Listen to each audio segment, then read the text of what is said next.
ನನ್ನ ಹೆಸರು ಪ್ರತೀಕ್ಷಾ ಮಂಜುನಾಥ್ ದೇವ್ಜಿ. ನಾನು ಓದುತ್ತಿರುವ ತರಗತಿ 2ನೇ ತರಗತಿ. ಇಂದಿನ ಗಾದೆ ಮಾತುಗಳು.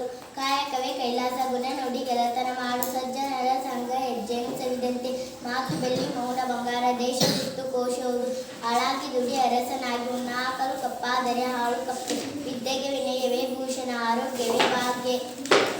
ಓದು ಒಕ್ಕಾಲು, ಬುದ್ಧಿ ಮುಕ್ಕಾಲು. ಮೂರ್ತಿ ಚಿಕ್ಕದಾದರೂ ಕೀರ್ತಿ ದೊಡ್ಡದು, ದುಡ್ಡೇ ದೊಡ್ಡಪ್ಪ, ವಿದ್ಯೆ ದರಪ್ಪ. ಅತ್ತೆಗೊಂದು ಕಾಲ, ಸೊಸೆಗೊಂದು ಕಾಲ. ಅಡಿಕೆಗೆ ಹೋದ ಮಾನ, ಆನೆ ಕೊಟ್ಟರು ಬಾರದು.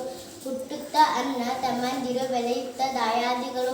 ಹಾಗಲಕಾಯಿಗೆ ಬೇವಿನಕಾಯಿ ಸಾಕ್ಷಿ, ಕುಂಬಾರನಿಗೆ ವರುಷ, ದೊಣ್ಣೆಗೆ ನಿಮಿಷ. ಅಕ್ಕಿ ಮೇಲೆ ಆಸೆ, ನೆಂಟರ ಮೇಲೆ ಪ್ರೀತಿ, ಮಾಡಿದ್ದುನ ಮಹಾರಾಯ. ಕುಣಿಯಲು ಬಾರದವಳಿಗೆ ನೆಲ್ಲಡಂಕು, ಊರಿಗೆ ಉಪಕಾರಿ ಮನೆಗೆ ಮಾರಿ. ಮಾತು ಮನೆ ಮುರಿಯಿತು, ತೂತು ಒಲೆ ಕೆಡಿಸಿತು. ಮಾತೆ ಮುತ್ತು, ಮಾತೆ ಮೃತ್ಯು. ಮಾತು ಆಡಿದರೆ ಹೋಯಿತು, ಮುತ್ತು ಒಡೆದರೆ ಹೋಯಿತು. ಒಲೆಯಲ್ಲಿ ಹುಣಸೆ ಹಣ್ಣು ತೊಳೆದ ಹಾಗೆ,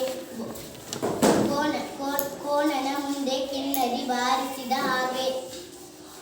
ಬೋರ್ಗಲಿನ ಮೇಲೆ ನೀರು ಸುರಿದಂತೆ, ಶಿವಪೂಜೆಯಲ್ಲಿ ಕರಡಿ ಬಿಟ್ಟ ಹಾಗೆ. ಅಲ್ಪರ ಸಂಘ ಅಭಿಮಾನ ಭಂಗ, ಯಾರದೋ ದುಡ್ಡು ಎಲ್ಲಮ್ಮನ ಜಾತ್ರೆ. ಬೆಲ್ಲಗಿರುವುದೆಲ್ಲ ಹಾಲಲ್ಲ, ಒಂದು ಕಣ್ಣಿಗೆ ಬೆಣ್ಣೆ, ಇನ್ನೊಂದು ಕಣ್ಣಿಗೆ ಸುಣ್ಣ.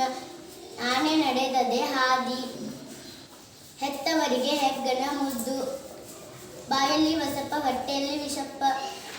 ಬೆಲ್ಲ ಇದ್ದಲ್ಲಿ ನೊಣ ತಿರುಗಿದಂತೆ, ಬೆಕ್ಕಿಗೆ ಚೆಲ್ಲಾಟ, ಇಲಿಗೆ ಪ್ರಾಣ ಸಂಕಟ. ಅಡ್ಡ ಗೋಡೆ ಮೇಲೆ ದೀಪ ಇಟ್ಟಂಗೆ, ಹತ್ತು ಕಟ್ಟುವ ಕಡೆ ಒಂದು ಮುತ್ತು ಕಟ್ಟು. ಧನ್ಯವಾದಗಳು. Very good.